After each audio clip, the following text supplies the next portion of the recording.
ஏன்னா துவாவை நம்ம துவான்னு சொல்லிடுறோம். அந்த துவா கேட்கக்கூடிய முறை தெரிய வேண்டும். என்னென்னலாம் நம்முடைய துவால இருக்கணும், கண்டிப்பா இருக்க வேண்டிய அம்சங்கள் என்ன இந்த துவால, எப்படி இருந்தா அந்த துவா கபூல் ஆகும், எல்லாத்துக்கும் ஒரு முறை இருக்குல்ல. அப்போ ஒரு மனுஷர் காபத்துல்லாஹ்க்கு வந்துட்டு அல்லாஹ் மகஃபிர்லி வலா லி கைரி, யா அல்லாஹ் என்ன மட்டும் பண்ணி வேற யாரும் பண்ணிக்காத. அல்லாஹ் மகஃபிர்லி வலா லி கைரி, என்ன மட்டும் பண்ணி வேற யாரையும் மன்னிச்சிராத. இது ஒரு சுயநலமான ஒரு துவா. ஆனா துவா எப்படி இருக்க வேண்டும் நபி ஸல்லல்லாஹு அலைஹி வஸல்லம் கற்றுக் கொடுத்தார்கள். நீங்கள் சுயநலமா கேட்காம எல்லாருக்கும் துவா கேட்கும் பொழுது உங்களுக்கும் அது போன்றே ஆகட்டும் என்று ஜிப்ரீல் உங்களுக்காக துவா கேட்கிறார் என்று நபி ஸல்லல்லாஹு அலைஹி வஸல்லம் சொல்றார். அப்படி உங்கள் துவா எப்படி அமைய வேண்டும்? அப்போ அந்த மனிதரை நிறுத்தி நபி ஸல்லல்லாஹு அலைஹி வஸல்லம் சொல்லி கொடுத்ததான் இன்னைக்கு நம்ம பார்க்க. துவாவை எப்படி ஆரம்பிக்க வேண்டும்?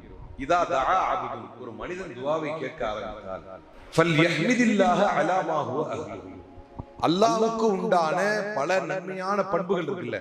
அல்லாஹ் எப்பேற்பட்டவன்? அல்லாஹ் மிகப்பெரியவன், அல்லாஹ் தூய்மையானவன், அல்லாஹ் புகழக்கூடியவன்.